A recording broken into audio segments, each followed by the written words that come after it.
You are listening to the Six Figure Photography Podcast with Ben Hartley and Noella Andre. Each week on this show, we will help you to transform your business by winning more bookings, maximizing your profits, and breaking through the limiting beliefs. Today, we have my friend, Miles Witt Boyer. We're talking about rebelling against luxury, how Miles attracts high-end clients without all this luxury buzzword shenanigans. Luxury, it's a word that gets thrown around a lot in the photography industry. It's like confetti. It's glossy, it's exclusive, and often it's a bit pretentious. So what if you could charge premium prices, attract insanely awesome clients, deliver an unforgettable experience without ever using this word luxury at all? So today I'm sitting down with the one and only Miles Witt Boyer. I got to ask Miles what the wit is. Miles Witt Boyer. Miles Witt Boyer. Witt Boyer. Yeah. An award-winning photographer. He's built an incredible career in photographing high-end weddings, intimate stories, but he's doing this entirely on his own terms. Miles is known for his deep connection with clients, his cinematic storytelling, and his ability to deliver next level experience without the gatekeeping, without the fluff, without the industry buzzwords. And so in this episode, we're gonna be talking about why Miles actually doesn't love the word luxury, how he redefines what high-end service really means, and why relationships over everything else are the key to commanding premium wedding clients and prices. So if you've ever felt like the traditional luxury market just doesn't fit your style, this conversation, it's going to shake up the way that you think about high-end photography. Miles, hi. Dude, forevermore, every stage I step on for the rest of my career, you have to be there for the intro. That was solid. I can be bought. It's all everything's for sale. Ben says everything is for sale. I can be purchased. How you doing, Noella, man? since you are hell-bent on getting me on stages, can we just book Ben with me, please? Yeah, I'll make sure it's in all the proposals for you. Noella's hell-bent on getting it. She's hell-bent on getting me on stages too. We should be a package deal.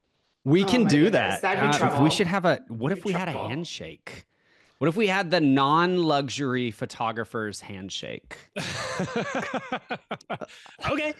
Yeah, because I get down with this, by the way. I want to start by saying I vibe with what you're saying. And I certainly believe that relationships are the key to premium prices, not just luxury, fluff.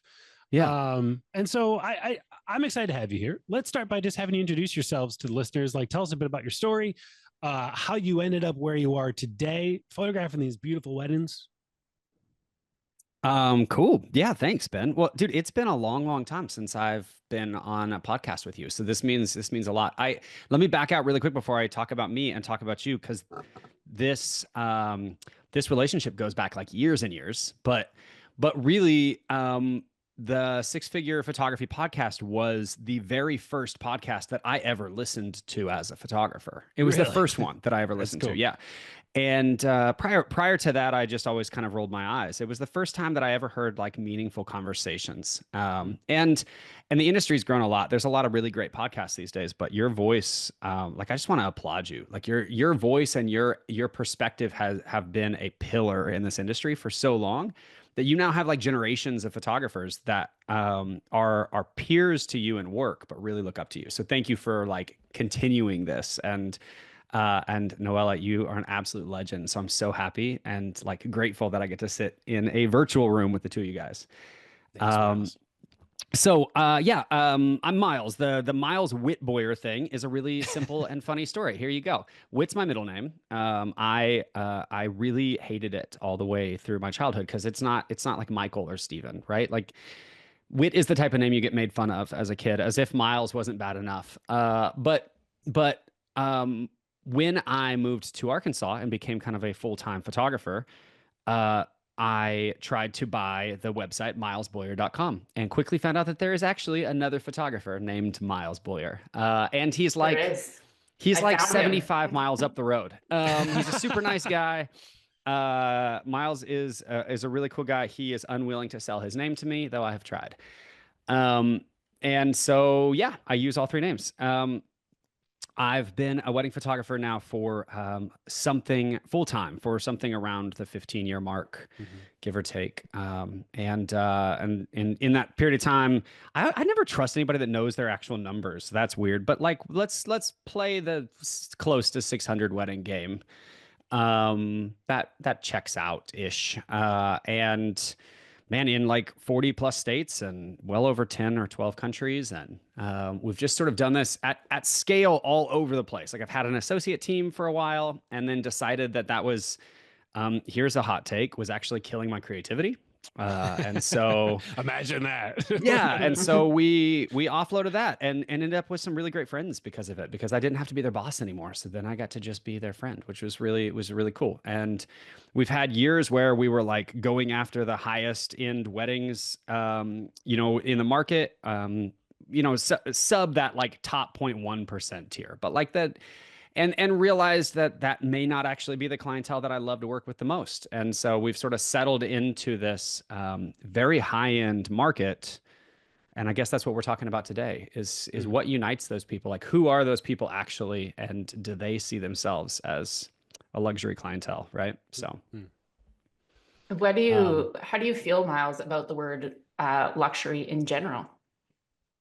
I mean, in general, it's just so ambiguous. It's something that I feel like I'm gonna like ruffle feathers right off the bat. But if we can't be like mildly offensive in this podcast, then check out, because this whole episode's gonna kind of rub you wrong. But like, I feel like luxury is the type of word that explains something to like the lower middle class that doesn't actually exist. And so it's like, oh, this is a luxury handbag. All that means is that it hurts a little to buy it, but it wouldn't hurt everybody. A lot of people out there could buy it and it wouldn't hurt them. But like, oh, this is a luxury belt. These are luxury shoes. That's a luxury plane. Well, like the scale of money between a private jet and a Louis Vuitton wallet is pretty extreme. Right. And so like to use one word to describe those things, I just think I think it's kind of silly. And so instead, I've just sort of taken the lane throughout the last several years of my career of trying to find what actually does unite people that can afford, they have enough money to where money isn't the key deciding factor in their decisions. And yeah, I guess, I mean, we're getting semantics fighting over it too early, but I think that so much of our industry is so quick to like buzzword that, like, I shoot luxury weddings, and I mean, I don't really think that, to be honest, I don't think that's something that I'm really attracted to. Does that help? Yeah. Well, I think that luxury, often people automatically think of it as like price point. So what do you think luxury means to you then? Yeah. Okay. Great question. I can answer this one really quickly. When you're working from a wedding perspective, let's stay in that lane, because that's what obviously I know the best. When I'm working with a luxury client, they aren't choosing me or really any of their vendors with a priority on the price. And so they're choosing the vendors that they want. Now, that may mean that they hire a videographer that's $5,000 or $10,000 or $50,000, but they look at the photographer that they want and they hire that person. And their first question isn't how much do you charge? Their first question is, what do we get? And so they have a very value proposition based relationship right out the board. They want to know, what's the return on the investment, not what is the investment. And that is the coolest place to hang out in. I mean, that it's so much fun to hang out with those people. But would I ever say that a luxury wedding is a six-figure wedding or $150,000 wedding? Or no, absolutely not. I mean, like, you could barely have a wedding in New York City for six figures. You could barely have it. And in Tulsa, Oklahoma, you could blow people's minds for $100,000. So demographics and where you are and just what the priority is, like, a lot of people don't want to arrive to their wedding in a helicopter, but that doesn't mean that they're not having a luxury wedding, right? So One of the things, and again, maybe this is semantics, but when I think about my version of luxury, a lot of times what comes up for me is we have like two parts of of expensive. We've got the cost, and then we also have the value what they receive. When I think of luxury, I tend to think about people who like they can afford it, no problem. Like money is no real barrier here. But there's also little value. Like they'll just get the most expensive thing because that's what you do. But like we don't really like photography isn't on the top of their values. It's and I know this is kind of like a judgy version of luxury. But like those tend to not be like, if that's a version of it, those tend to not be my favorites, right? It's like they can't afford it, they don't really value it, and so you kind of end up showing up. And I've been to these weddings, I've photographed at them, where like you feel like you're the hired help, like you're just like you're not, you're just not actually valued. And my favorite clients are the ones that they deeply, deeply value photography, and they will reach into to other areas, other domains, in order to choose to afford it. Right? It's like that's what I want. Even if it's like and ideally, right, they can afford it and they value it. That's like the target. But sometimes it's the people who they can't afford it, but they choose to. Right? Maybe we cut some of the floor. Maybe we invite 10 less guests. I think that's it. I mean, I think you actually can have, at least in the market that I'm in, I think you can actually have your cake and eat it too. I really do. But it takes a lot of, and this is where I'm hoping this conversation goes. I think it takes a lot of pre-production. It takes a lot of relationship building, and it takes a lot of establishing trust with your clients, because I'm working with a clientele that doesn't scoff at my prices, though I'm the probably most expensive option anywhere relatively close to my region. But there's no scoff. They look at it, they realize it's expensive. Often what I'm hearing back is people saying that's more than we had intended to spend. Not more than we can, but more than we had planned on spending. So that sort of scratches that itch, Ben. Like, you are getting people that they're acknowledging that there's going to be a financial sacrifice, to hire. But that being said, then the next step is they want to know what the return on that is going to be. Are we spending this much money and what we walk away with is photographs?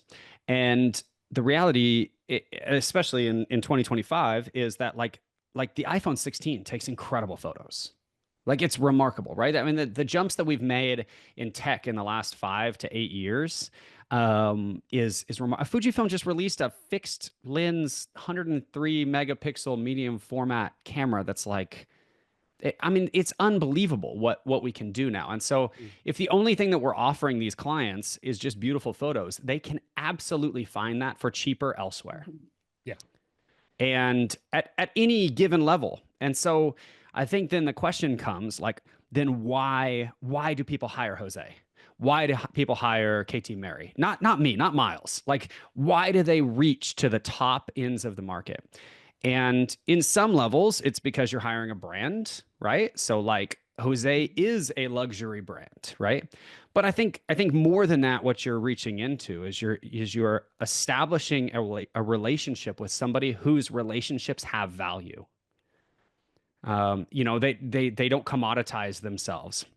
And so they're very intentional about who they spend time with and how they spend time with them and what their clients get from them and what the service is that's provided. And I mean, all of that for us, I mean, I don't need this, but I prefer a 10 to 12 month runway for a wedding, not an engagement session, where it's like, we've got this time to plan, but a runway so I can build these relationships slow and meaningfully. And then on the wedding day, here's a perfect example. Tomorrow I head out with my team to a 2-day wedding, and there's 95% chances of thunderstorms both days.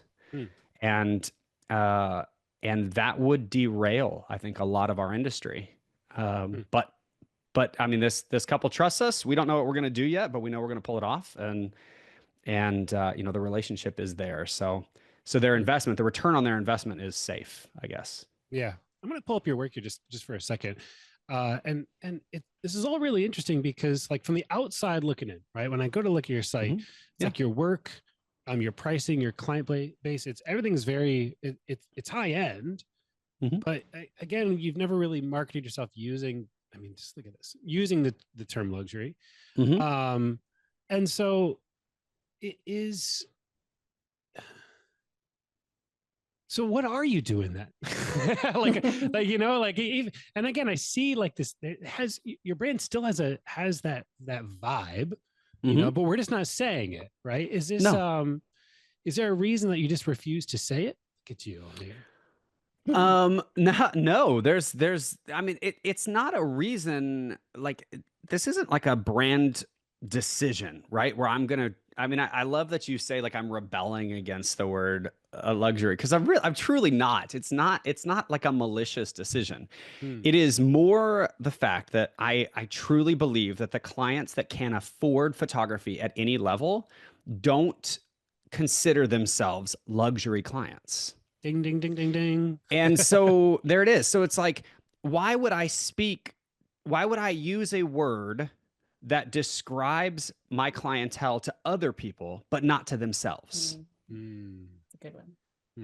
Like, why would I and the answer is the vanity. It allows me to feel good to say, oh, I only work with a high-end clientele. But my clientele already knows that because they know who they are. They know who the planners are. They know what their investment level is. You know, I've got a wedding in a few weeks that has a 6-figure floral budget. Like, insane. That is absolutely nuts. But you know what? They did that because flowers are important to them. They want it to have a certain feeling. Now, did they pay me? That's why I kind of like I laugh at all of the websites and blogs that say, like, you know, a photographer should charge 10% of total budget or 12% of total budget. Like, again, when you jump into a clientele where money isn't the deciding factor, the clients are allowed to choose where they want to spend the money. And so sometimes I may account for 40% of the total budget. And sometimes I may account for 5.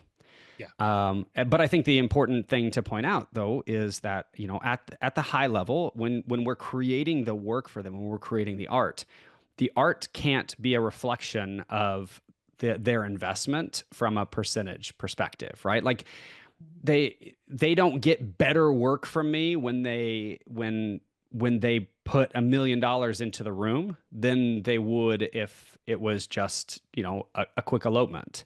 The work is the work, and that's where the relationship comes in. You know, where there isn't gimmicks involved. We're not doing like tacky posing prompts. I'm not telling them to like whisper Taco Bell orders in each other's ears. We're not spinning and dipping. We're not, you know, telling bridesmaids to skip down the street and jump. All of those things are, at least in my experience, they're often a response to photographers being insecure about being in a moment. And that insecurity largely stems from the fact that they haven't put any work in prior to the day on being involved in the moment. And so they feel like the odd man out. You know, they're sitting, they're kind of this fly on the wall in an event that they don't really feel connected to, and they're doing desperate moves to try and plug themselves into the moment. And this is a soapbox, but I think if we will spend more time on the upfront building relationships and just helping people, just serving people well, when those moments come up, you have, not only do you have like an integral role in those moments, but often you're sort of like the trusted guide through those moments. So, So anyway. if you were to just completely toss the word luxury out, yeah, what is a word that you would or even a couple words that you would use to describe the experience that you're providing that is luxury? Collaborative. Collaborative. Yeah, I'm completely unwilling to work with a clientele that doesn't want my perspective. Like, there's the guardrail for me is I will serve, I will bustle, I will fix Spanx and you know, re-glue on false eyelashes. I'll put in the veil. I will do anything that my clients need me to do. as long as there's a collaborative element to it. But if they expect that I'm going to create the art and that they are the subjects of that art, then I'm out.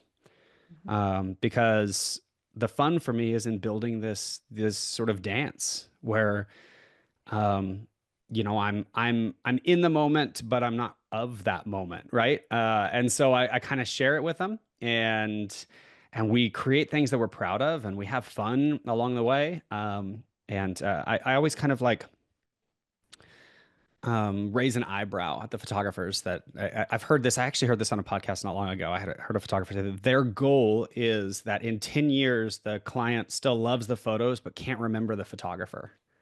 And I'm like, that's the exact opposite. I want in 10 years to get a text from my clients saying, you know, we hope you're well. We still love our work, you know, like I want our work to be so collaborative. So that would be the first word, Noella.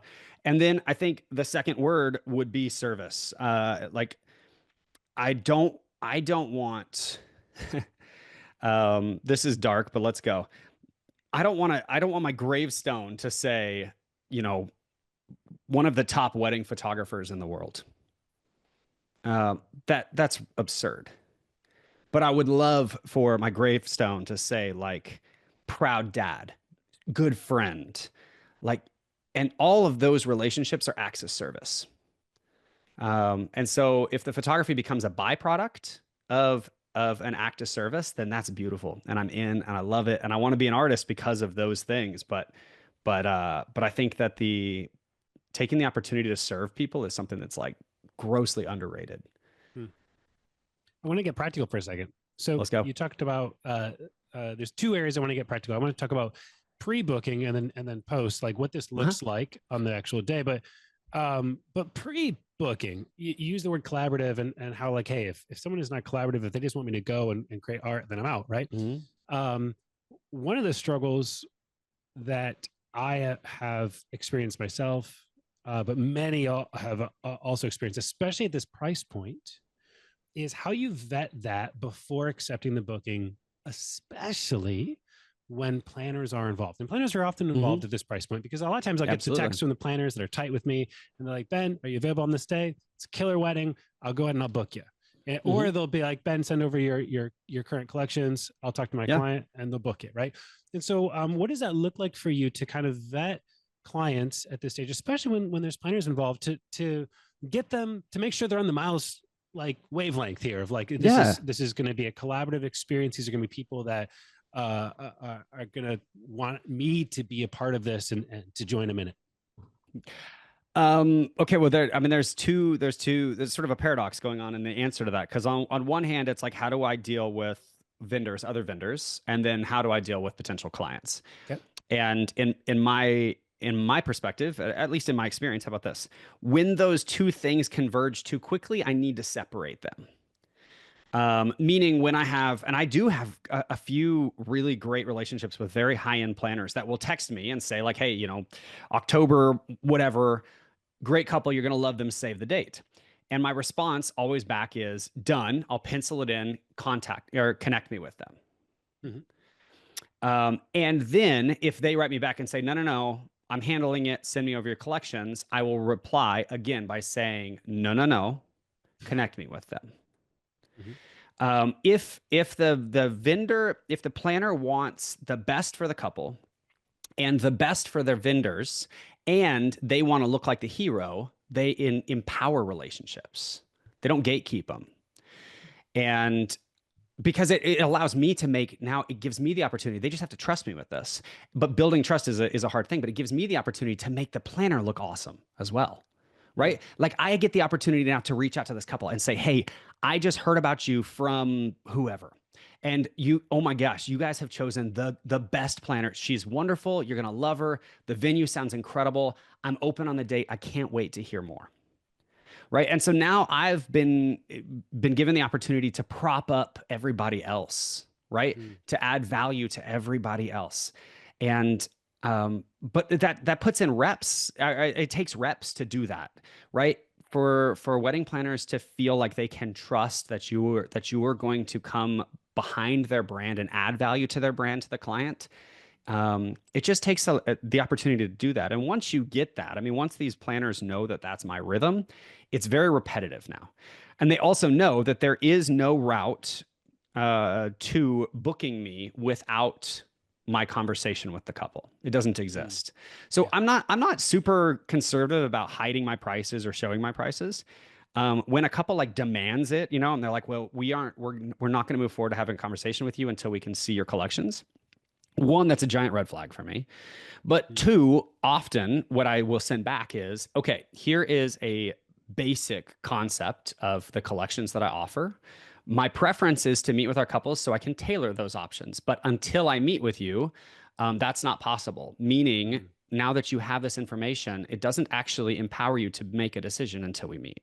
You can't now write me back and say, we want the top end package of everything and me send you an invoice, because we still haven't broken the barrier of the meeting, right? And so that's those two things have to kind of coexist for me. Again, a lot of times we talk about this industry as though we have this like really high volume of clients, but in reality, most photographers will shoot less than 25 weddings a year. Yeah. Right. So I don't need 300 inquiries. Right. I don't have to like reel these people in by the dozens. I need to build meaningful relationships with like 20 to 25 really solid couples a year. And if a few slip off the hook in that process because they were unwilling to like kind of like align with my brand values, then I have to just be okay with saying like more will come. It's okay. Let's I want to talk a bit about the marketing side of things, because you obviously are doing something to attract these high-end type of clients. Like, what do you think you're doing in your marketing strategy that's allowing you to attract these type of brides? Cool questions. I feel like you guys are making me sound way cooler than I actually am, by the way. Like, I feel like I'm speaking like with so much authority right now. Most of the time on podcasts, I feel like I'm such a dork. And right now I'm like, I feel like I'm like, you're killing it. You're killing it, man. Yeah. Oh, so, okay. You're so Here luxurious. we go. Here we go, everyone. Yes. So let's back out and talk about marketing really quick. You know what? Okay, here's a place to start. You should link this actually in your show notes. The first episode, Ben, you and I ever did together was on building relationships in the DM. Yep. Right? It was me talking through how the most powerful part of social media is the social, not the media. Yeah. It's how you and I got connected. It's how Noella and I got connected. It's how I get to call people at all tiers in this industry friends. Because for every picture that we post on our grid, we value the relationships that happen that are built in the messaging, you know? And I take that perspective into my marketing. So when we have vendors that we're building strong relationships with, it's important to me that I continue to build that I prop that up, that I encourage them when they post other people's work that I think is beautiful. I take the time to not just send like a dumb 3 emoji comment on their posts, but to write them and say like, hey, this is a super cool vision. I love this venue. I think like this bride's dress is unbelievable. Hey, when can we get one together like this? And just continuing to keep the door open with building relationships is really important to me. And so from a marketing perspective, I'm very one-to-one as much as I possibly can, very relationship heavy. And then the actual work, like the portfolio of work, just has to back up the cost that they're going to see. So there isn't just a massive sticker shock, right? Yeah. And I mean, so the work is critical, but I say this, I feel like I say this so often. At this point, I'm just going to have to put this on a t-shirt, but the goal for me is to allow or encourage our photographer friends, our vendor community, and ideally our clients to love the photographer before they love the photography, because inherently we're selling something that doesn't exist yet. right? Like we're asking clients to picture themselves in other people's pictures. Mm-hmm. And that's a really potentially very manipulative sales tactic. And so like even when we have gorgeous work, like absolutely beautiful jaw-dropping work, still you're asking somebody to say like, hey, I realize you're getting married at this sort of like dumpy little church down the street, but look at this picture in Iceland and how beautiful you guys would look if you were in Iceland. And that's really manipulative if you're not cautious about it. But when they trust the photographer, when they build a relationship with the artist, then the great work becomes, I keep saying that, it's sort of a byproduct of it. But then the 2.0 to that is from a marketing stance, you're not relying on, I mean, let's use like big numbers. Say you have 200 people at a wedding. Maybe 10% of those people, will see your gallery of work. I would say for 20 people to see a full gallery work at a wedding is actually really generous. It may be half that, maybe 10%. And so if that is the case and you're spending all of your time marketing to 10% of the people that are in the room, then you're just neglecting 90% of the people that would probably love to know more about your brand. So that leads into how you conduct yourself, how you hold yourself, your posture, the way you dress, the actual gear that you use, and the quality of the way you maintain that gear, your stupid camera bag, your hair. Are you well groomed? Do you smell good? Like all of those are little things that like become this massive part of your marketing strategy. When you're at the wedding day, and when you do a good job with that, you now have engaged the other 90%. And people can walk away saying like, I have no idea if his work is good, but he was fun, there's a marketing strategy that can age, so I don't know. I hope that answers the question. I always go back to, and I mean, I haven't heard anything from him in ages, but I remember back in like the Creative Live days. That ages me. That dates me a little bit. But those are my days, bro. but back in like when Creative Live was just like the thing, I remember Joe Busink doing a like wedding photography workshop thing on Creative Live. And I remember at the time kind of like scratching my head. How is this guy who's like in his mid 80s or something? Like he's like 400 years old. Joe, don't stop.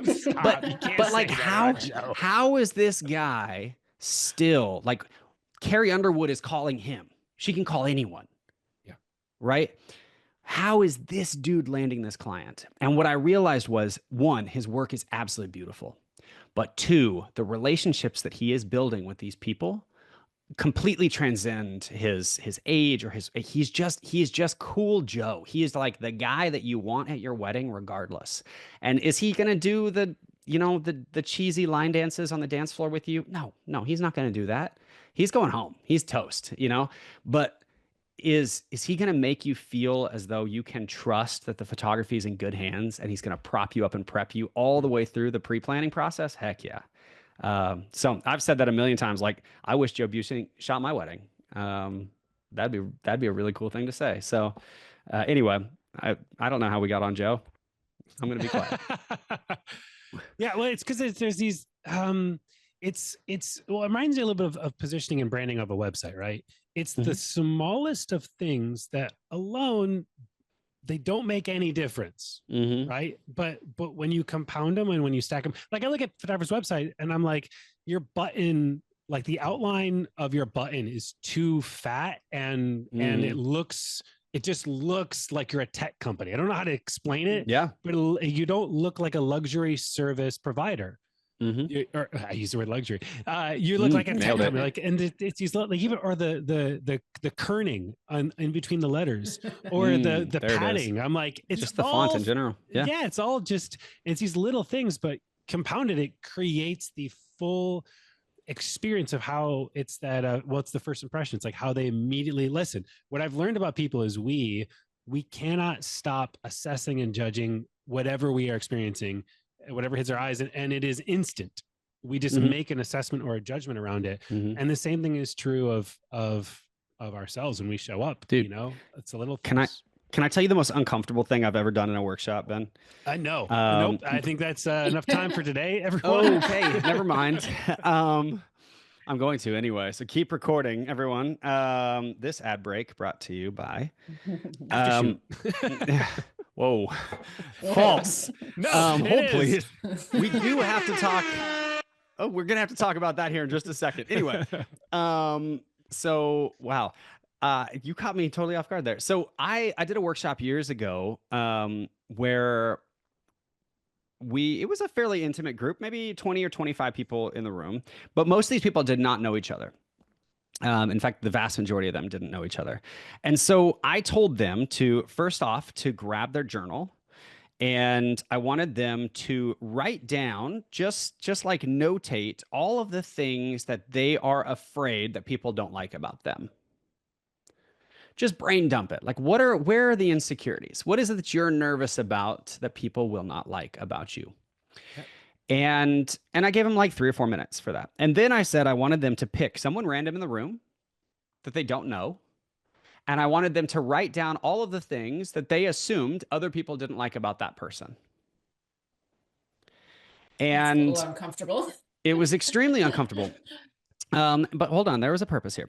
So again, like 3 or 4 minutes, and everybody kind of chuckled and awkward, got like blushy and weird. And they were like, why would we do that? And I'm like, just shut up and do it. You know, like it's okay. And then I had them look at both lists and realize that often the way that we see ourselves is not the way other people see us. But that if we can't be empathetic to what other people's insecurities are, how the heck can we help solve for them? And so, like, there is an element to being a wedding photographer that is innately judgy. You just kind of have to be there. You have to be willing to look at a bride and say, hey, just the way that she's holding her arms, I bet she's not real confident in her arms from the side, right? And so instead of posing her sideways to me all day long with her arms pressed against her side, maybe I can help her kind of solve for that. And you know, maybe he is a little insecure about having a double chin. So instead of having him look straight down at her all day long and compressing that chin, maybe I can help him, empower him a little bit to solve for those things. And when we do that, you guys, that's an act of love. Like it is a little bit judgy, but it's an act of love for people to be able to say like, hey, these are things that I want to jump in and solve for you, instead of on the back end doing the passive aggressive element, which is just photoshopping it later. Right? Like in the moment, I want to empower you to feel beautiful, to feel awesome. Like this is killer. Look at the back of my camera. Look how great you look in the back of my camera. And that takes us into I think a really meaningful part of the conversation, which is we have to stop gatekeeping at all levels. And so our clients deserve to see the work as it is made. It's going to immediately build rapport with you, but also just so much trust. When you take a photo that you love, like when you see something on the back of your camera, you're like, that is sick. Share that with them. Let them have it. And you get real-time feedback in that moment, right? When you immediately hear back the bride say, ooh, but I don't like my hair. It's like, okay, good, noted. Now I just saw something that maybe I didn't see before. Now I'm aware that your hair is something that's on your mind. How can I help you solve for that to where you don't see all of your wedding photos and hate your hair in all of your wedding photos, right?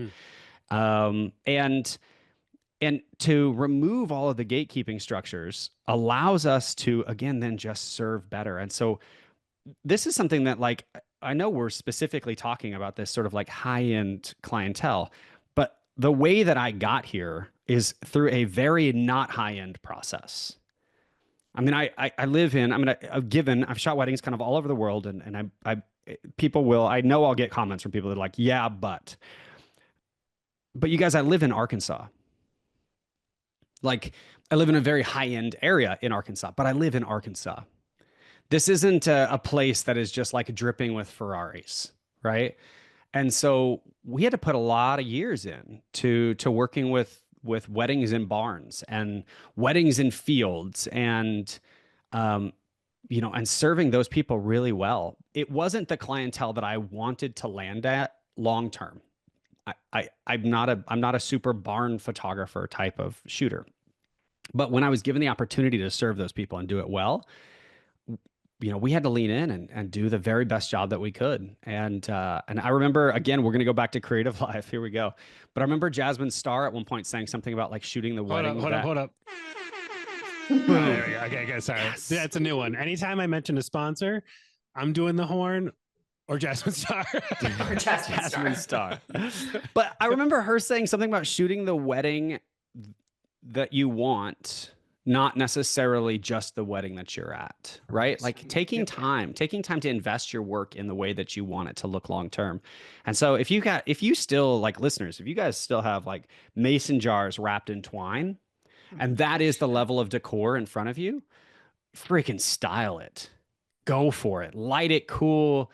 Give it some edge. Like, do something with that mason jar that will elevate you to a hurricane vase, right? Like, let's get you elevated, but you have to put in the work. You can't sit there and say like, oh yeah, I didn't notice that the ketchup containers and the salt and pepper packets were on the table. Like, you have to put in the work. You've got to move the things. So real quick, I feel like this is revealing. But what is a hurricane vase? Does anybody else? There it is. Like the tall vases, right? Like a huge vase. I was like, I don't know.